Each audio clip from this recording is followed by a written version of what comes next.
Bonjour à tous, bonjour à toutes. Bienvenue sur Parlons Céto, la saison 2.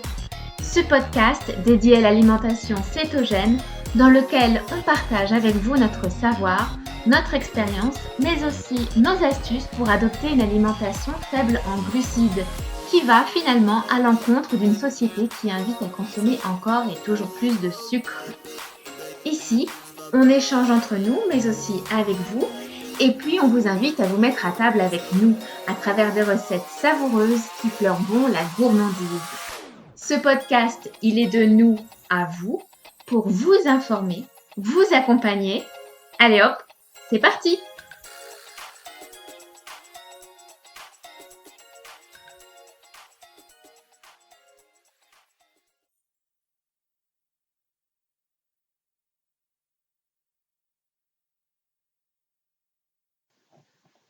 Bonjour à tous, bienvenue sur Parlons Céto, le podcast dédié à l'alimentation cétogène, saison 2.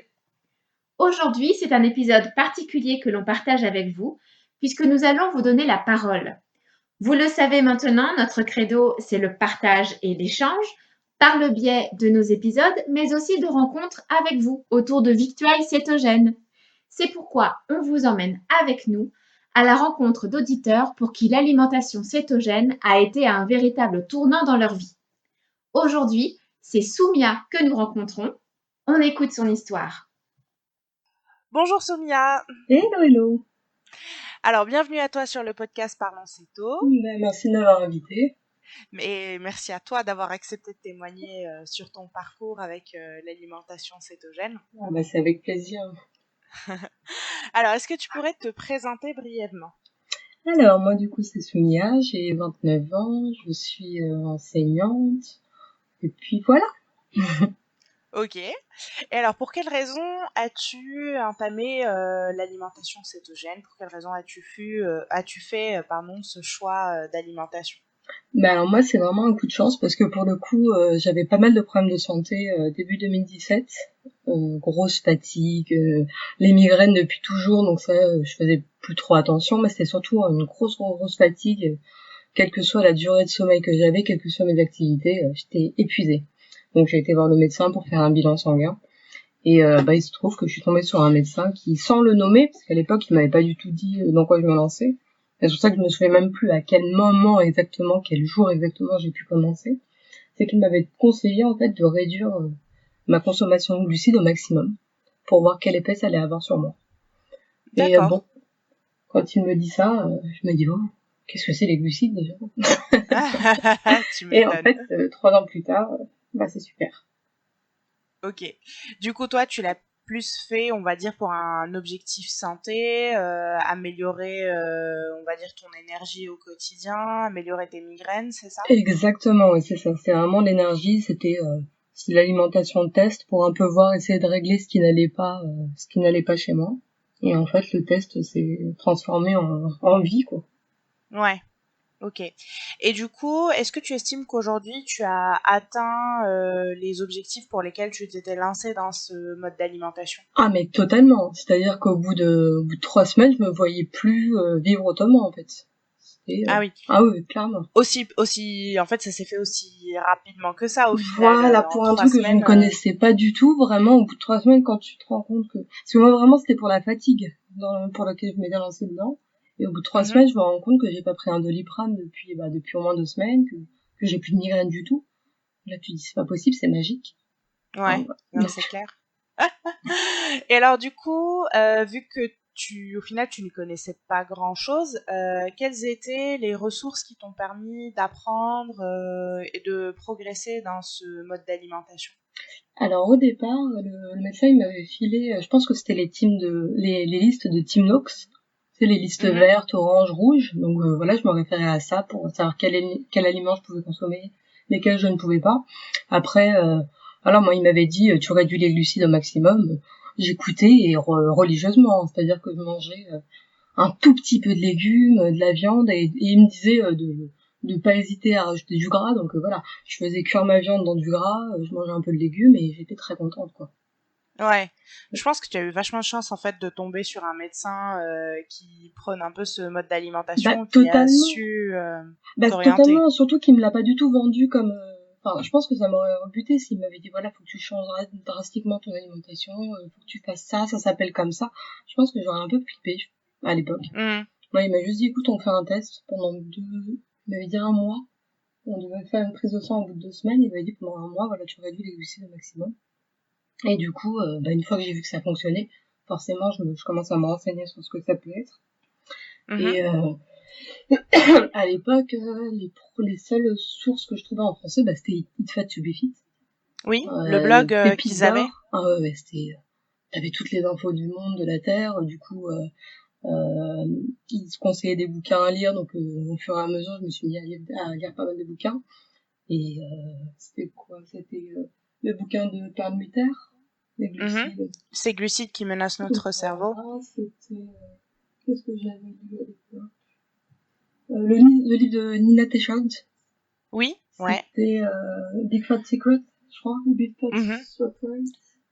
The Big Fat Surprise, oui. Voilà, c'est ça. Donc voilà, ça c'était les deux trois bouquins sur lesquels je m'étais lancée dès le départ.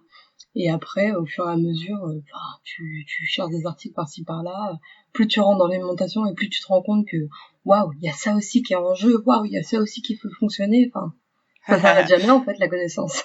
Non, mais clairement, puis, enfin, honnêtement, moi, plus je m'informe, plus je me rends compte de tout l'impact que peut avoir l'alimentation sur notre santé, Exactement, ouais. sur des domaines où je me serais même pas douté que l'alimentation avait un effet. Enfin, c'est clairement Bah totalement, impressionnant. hein. Totalement, parce qu'en dehors des migraines, moi j'avais aussi un problème de tendinite récurrente au poignet. J'avais des problèmes aux genoux, enfin les articulations en général, je souffrais.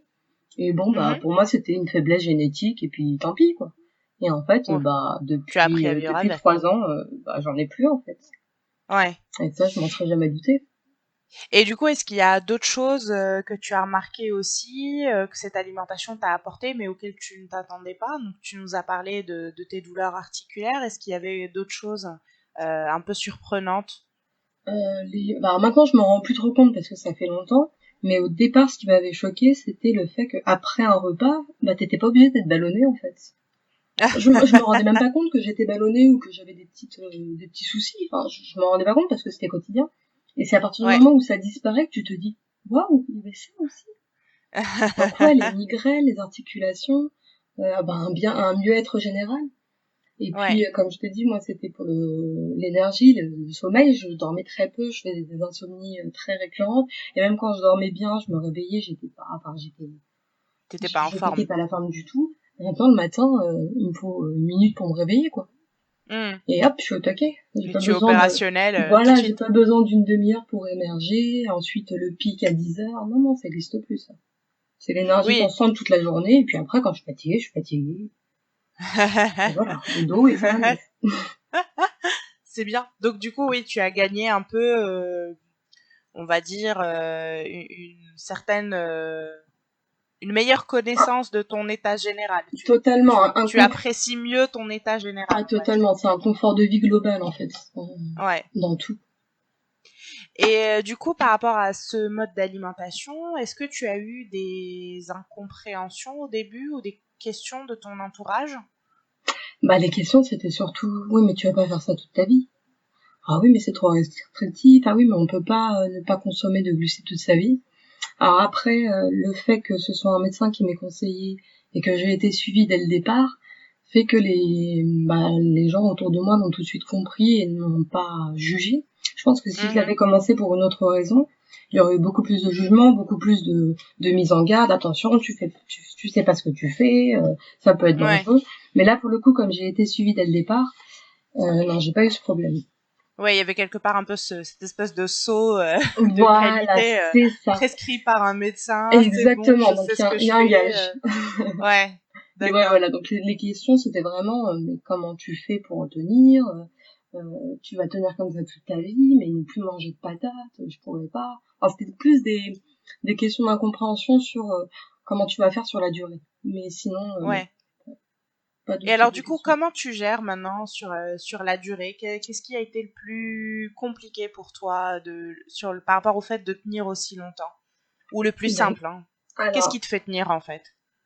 honnêtement, peut-être le fait que j'ai eu des résultats tout de suite. Bah, ce qui fait que je me verrais même plus manger autre chose parce que je me dis, je retombe dans ma migraine, je retombe dans ma fatigue, je retombe dans ce genre de questions. Et bah, ça me plaît en fait, je m'éclate à Mhm. manger. Je... Il n'y a pas une chose où je me dis, oh non, tiens, ça j'en ai envie. Si j'en ai envie, j'essaie de le recréer ou je me trouve une alternative. Et du coup, ce qui fait que bah, je suis pas du tout frustrée, quoi. C'est une alimentation comme une autre. C'est Oui. pas, euh, c'est pas un régime que je n'arrive pas à tenir, c'est mon alimentation. Mhm. Je pense que c'est Et comme alors, quelqu'un qui a une allergie, en fait. Quelqu'un qui a une allergie, tu lui dis, oui, mais comment tu fais pour pas manger de kiwi? Bah, j'en mange pas, c'est tout. Mais bon, c'est vrai. Non, mais c'est vrai après, que j'en ai vu comme mangé avant, avant. ouais, tout à Donc c'est fait. la T'as difficulté, raison. mais c'est vrai que moi j'ai la chance de pas avoir eu de moments où j'ai rechuté ou je ne sais quoi. Enfin, j'en ai jamais ressenti le besoin. Ouais, ok. Et est-ce que il t'est arrivé un jour ou enfin une fois de sortir du train keto et de consommer un aliment entre guillemets interdit et quel effet ça t'a fait? Alors non, pour le coup, il y a eu des fois où j'ai peut-être consommé plus de glucides qu'à mon habitude, mais avec des aliments céto.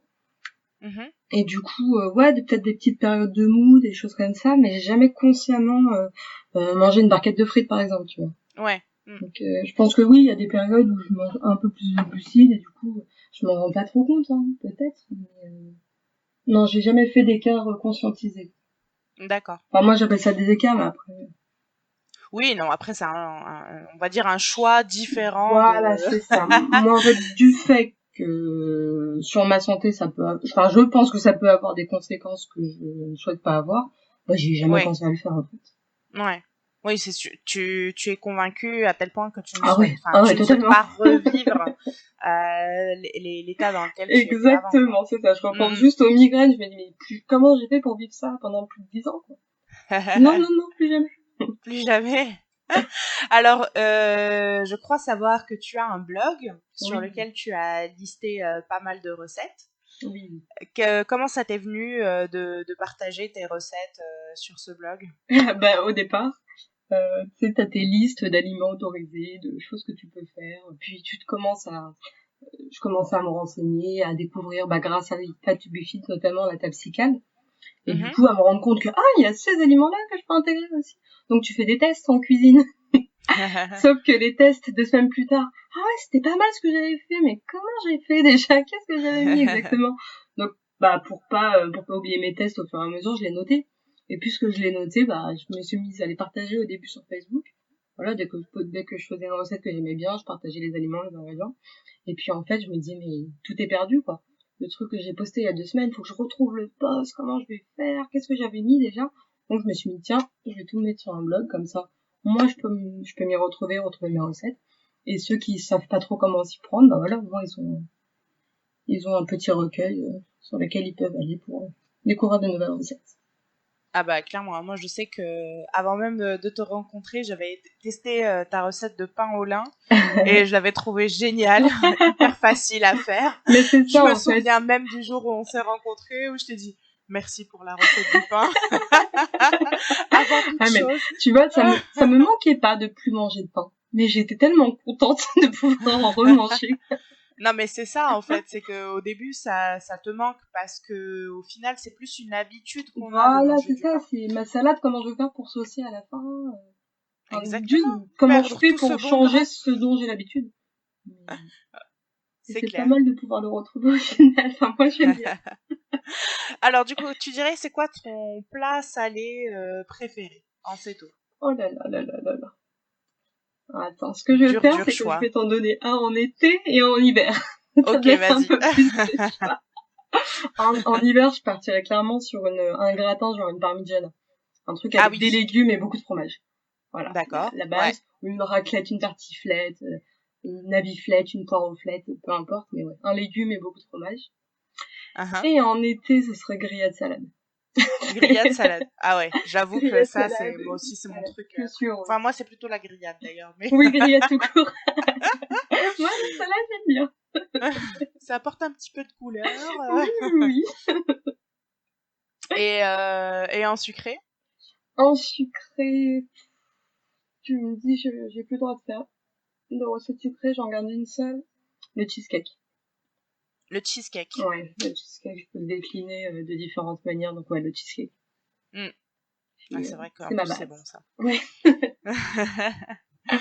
Ok. Est-ce que tu aurais un conseil à partager avec ceux qui nous écoutent et qui commencent ou qui suivent l'alimentation cétogène pour un objectif similaire au tien ou bien un tout autre objectif? Commencer simple.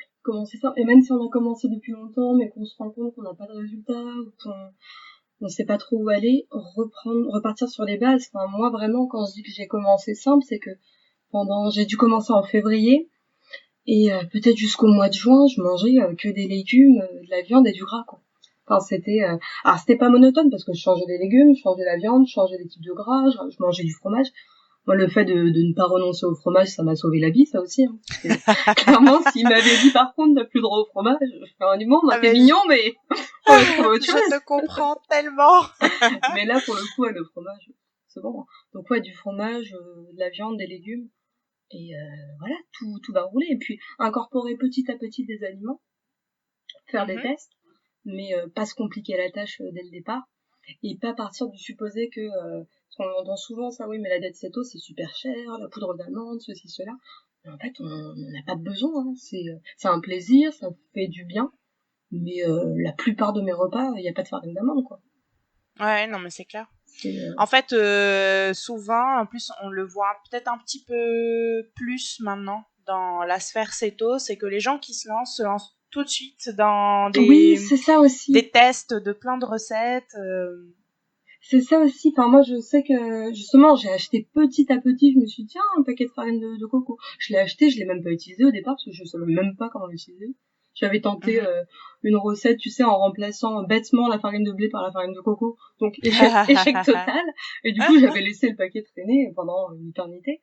Et c'est au fur et à mesure, je me suis dit, tiens, allez, on va retenter. Mais ouais, j'ai bien dû laisser passer 4-5 mois. Alors après, parce que de toute façon, les recettes et la diète cétogène en général en France a été beaucoup moins accessible visuellement que maintenant. Ce qui fait que... alors oui, il y avait déjà les recettes de Nelly et les recettes d'une fille sur un blog qui s'appelait Régime Keto.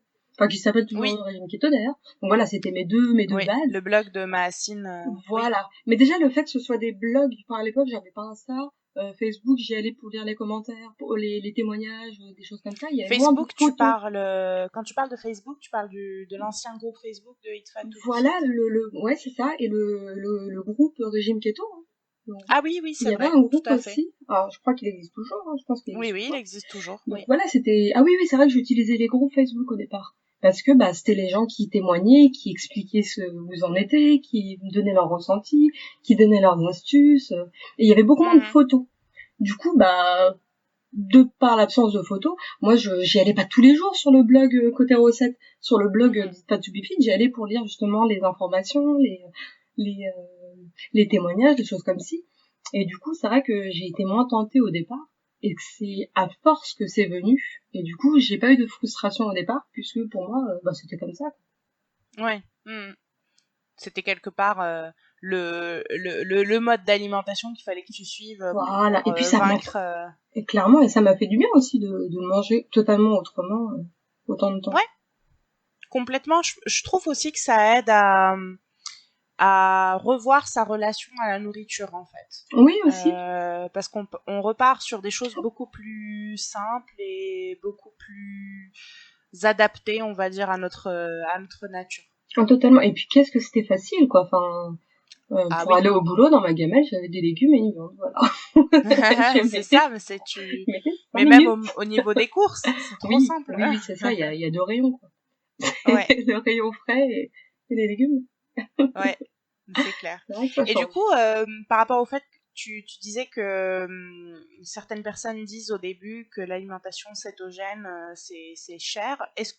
Quel est ton ressenti à toi ? Est-ce que ça te coûte aujourd'hui plus cher qu'une alimentation, on va dire, équilibrée, moins cher c'est pareil? Alors Qu'est-ce pour que moi, t'en penses? enfin, honnêtement, je vais pas te dire, je fais pas mes comptes précisément et je sais pas combien je dépensais avant, mais je pense que ça me revient quand même moins cher parce que déjà, j'ai absolument aucun produit enfin quasiment, à part quand j'ai envie de tester quelque chose, mais sinon j'ai aucun produit transformé dans mon placard. C'est que des Mhm. produits bruts, du coup forcément on revient assez moins cher parce que mon paquet d'amandes, alors j'achète très peu de farine d'amande, j'achète de la poudre d'amande et du coup ça m'en revient à 6 € le paquet de 600 grammes. Et avec 600 Mhm. grammes de farine d'amande, de poudre d'amande, j'ai de quoi faire 4 ou 5 recettes différentes. Donc Ouais. et j'en fais pas toutes les semaines, j'en fais pas tous les jours. Mhm. Après, sur le blog, j'ai beaucoup de recettes à base de lin et de farine de coco parce que ça revient quand même beaucoup moins cher que l'amande.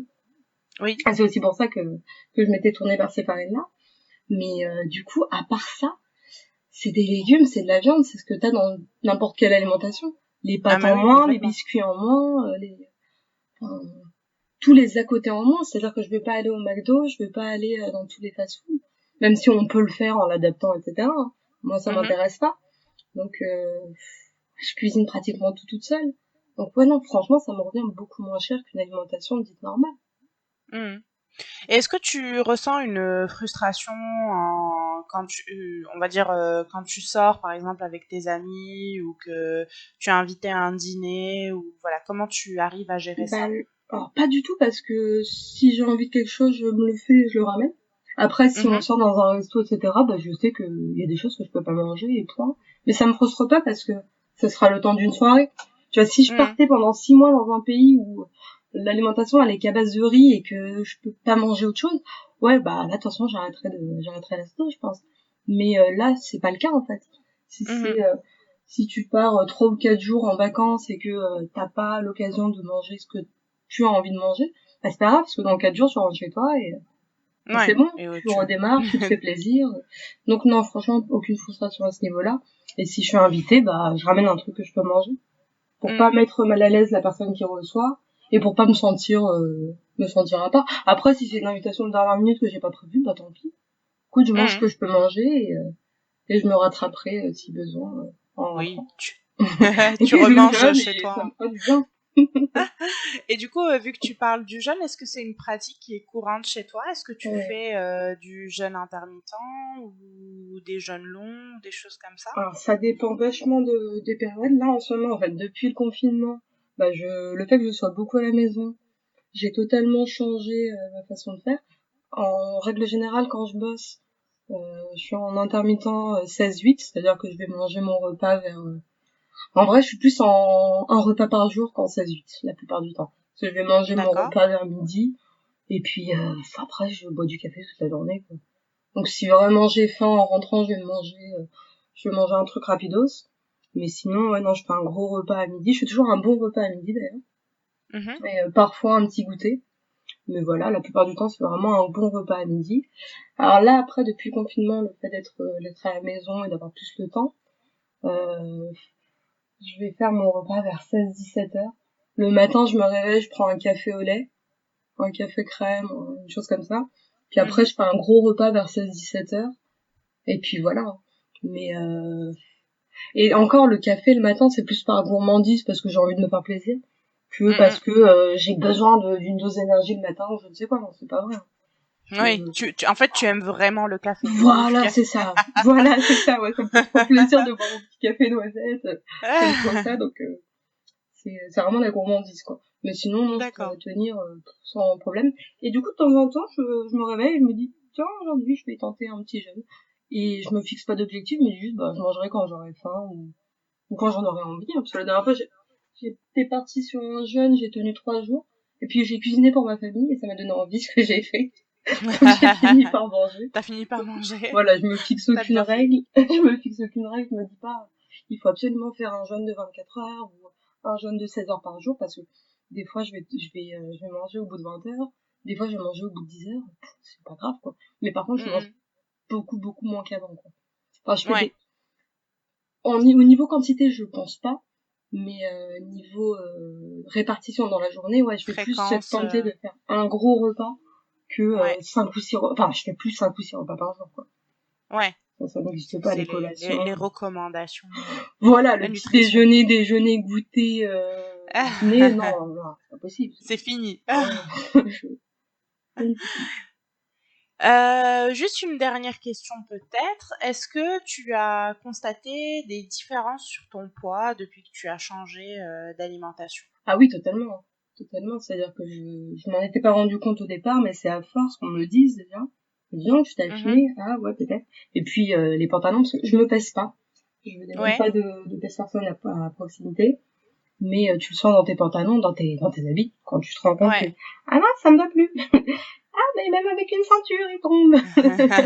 Donc ouais, je me suis clairement affinée sans le vouloir, donc sans me mettre de pression. Ouais. Et, Du coup, c'est bien. et très rapide. Oui, ouais, c'est pas mal. Ouais. Et non, en fait, j'ai une autre question. Est-ce que tu avais pour habitude de pratiquer du sport avant de changer d'alimentation? Alors, pas du tout parce que non, c'était pas dans mes habitudes, mais par contre, je m'y suis mise parce que j'ai des problèmes de dos récurrents et que le kiné que je consultais me disait mais faut absolument que tu te renforces ta ceinture dorsale, Mhm. donc de la musculation. Et c'est vrai que ça m'a fait énormément de bien. Alors après, je suis pas assez assidue, je suis pas la personne qui adore le sport, mais ça me fait du bien d'en faire. Donc j'en fais de Mhm. temps en temps. Et par rapport à tes problèmes de dos, est-ce que tu constates des liens avec l'alimentation? Est-ce que,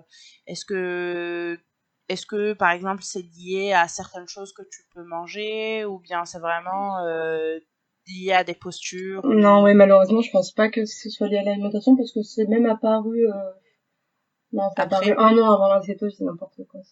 Oh non, c'était 1 an avant, mais en fait, c'est depuis que je suis enseignante. J'ai une très mauvaise posture en classe, je me baisse mal. Je m'en rends compte, hein, mais sur le rush, tu réfléchis pas à bien Mhm. plier, bien descendre les genoux et pas plier le dos. Et c'est ça qui me tue mon dos. Mais après, faire du sport, faire des étirements, ça m'aide beaucoup. Mais Ouais. sinon, non, au niveau de l'alimentation, ça n'a pas changé, malheureusement. D'accord. Et est-ce que tu as vu des différences? Par exemple, est-ce que tes douleurs au dos sont moins fréquentes ou moins douloureuses, ou peut-être avec des durées un peu plus courtes en lien avec cette Non, alimentation? non, ça je pense pas parce que ça m'arrive par crise en fait. Je vais avoir, ça va être surtout au moment de la reprise ou des moments où il y a un peu de stress, la remise des livrets, Noël parce que Oui, les élèves sont excités, donc tu oui. fais un peu plus au taquet, tu fais un peu n'importe quoi sur ta position et ça va Mhm. durer 2-3 semaines et puis après ça s'arrête. Mais non, c'est pas au quotidien heureusement. Donc, Ouais, et ça l'était c'est pas non clair. plus avant, donc non, pour le coup, là je fais pas trop de lien. Ouais, d'accord, ok. Ça marche. Bah écoute, merci beaucoup de nous avoir fait part de ton témoignage sur ta pratique Ah bah écoute, cétogène. avec plaisir, hein. Avec plaisir. Et Euh, d'ailleurs, merci à vous d'avoir créé ce concept parce que je trouve ça génial justement d'avoir autant d'informations simples d'accès et aussi pertinentes pour quand on débute. Je pense que un, un compte comme le vôtre, c'est génial. Les podcasts à écouter dans les transports, c'est super, je trouve.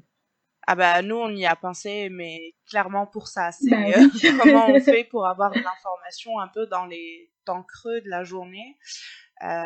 Et effectivement, le podcast, c'était pour nous un peu un format évident Mais par surtout que c'est rapport à bien ça. vivant comment vous le faites. Enfin, je me souviens encore de ton excitation quand sur Instagram, tu publiais tes stories en disant que tu préparais un projet.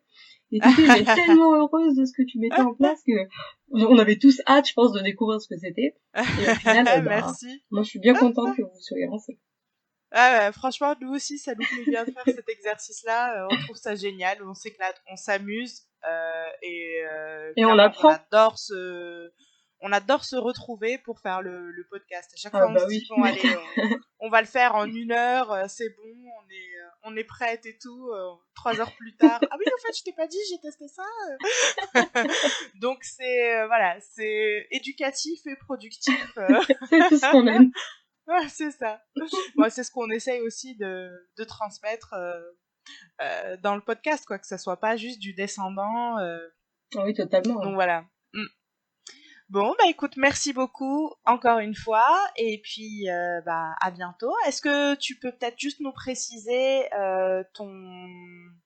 ton identité Instagram, si tu le souhaites, pour qu'on puisse ensuite aller voir ton blog? Ah oui, bah oui. Alors, sur Insta, c'est vive le gras. Parce Haha. que le gras, c'est la vie. C'est clair. Bah, merci à toi, du coup. C'était avec plaisir. Ok. Et du coup, ton blog, il est en lien dans ta bio, c'est bien ça? Exactement, oui, c'est ça. C'est le même nom, vive le gras, et il est en lien dans ma bio. Ok, super. Bah écoute, nous on les mettra en note d'épisode, comme ça les personnes qui nous écoutent et qui ne sont pas sur Instagram pourront accéder à ton blog si elles le souhaitent. Eh bien, avec grand plaisir. Merci, Merci à salut! toi. Parlons Céto, c'est terminé pour aujourd'hui. Bien entendu, les éléments que l'on partage ici ne peuvent pas se substituer aux conseils de votre médecin.